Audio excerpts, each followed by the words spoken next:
বৃষ্টির কারণে আমরা সবজির আবাদ করতে পারি নেই।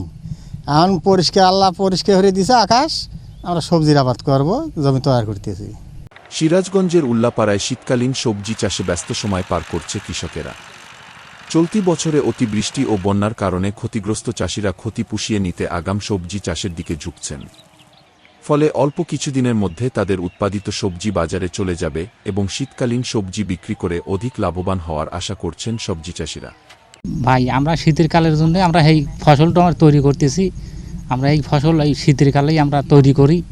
আমাদের শীতের কালে মানে ভালো হয়, আমরা খুব উন্নতি পাই, সেই কারণে আমরা তৈরি করি। আমরা জি, আমাদের সমস্যা মনে করেন যে পানি নামার পরে অনেক দিন একটানা বৃষ্টি হয়, 25-26 দিন বৃষ্টি হওয়ার পরে দেখেন আমাদের আবাদটা করতে সবজি আবাদটা করতে দেরি হয়ে যায়।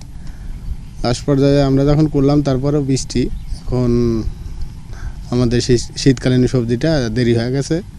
বৃষ্টির কারণে লেগে আমরা আবাদ পিছিয়ে গেছি, গাড়তে পারিনি। এখন সবজির আবাদ সামনে শীতকালে আসতেছে দেখা, এখন আমরা সবজির আবাদ শুরু করছি, খুব ব্যস্ত আমরা এখন। আর কৃষি অফিস বলছে সবজি চাষে কৃষকদের সকল ধরনের সহযোগিতা করা হচ্ছে। সিরাজগঞ্জের উল্লাপাড়ায় চলতি বছর বন্যা ও অতিবৃষ্টির কারণে সবজি চাষে কিছুটা বিঘ্ন ঘটে। নষ্ট হয়ে যায় বীজ ও চারা, এর বিরূপ প্রভাব পড়ে উপজেলার বাজারগুলোতে। হঠাৎ বাজারে বিভিন্ন ধরনের সবজির দাম বেড়ে যায়।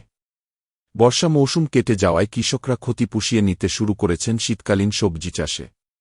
উপজেলার বিভিন্ন মাঠে চাষ করা সবজির মধ্যে রয়েছে শোষ, ফুলকপি, মূলা, টমেটো, সিম, লাউ, পালংশাক, লালশাক, আলুসহ হরেক রকমের সবজি।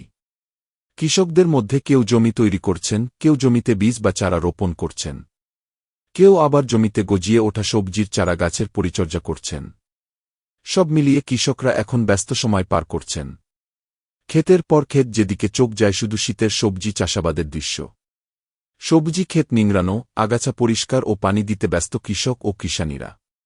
আমাদের উল্লাপাড়া উপজেলায় শীতকালীন শাকসবজির এই বছরের লক্ষ্যমাত্রা 1480 হেক্টর এবং অদ্যাবধি আমরা প্রায় 925 হেক্টর জমি আর কি চাষাবাদের আওতায় এনেছি।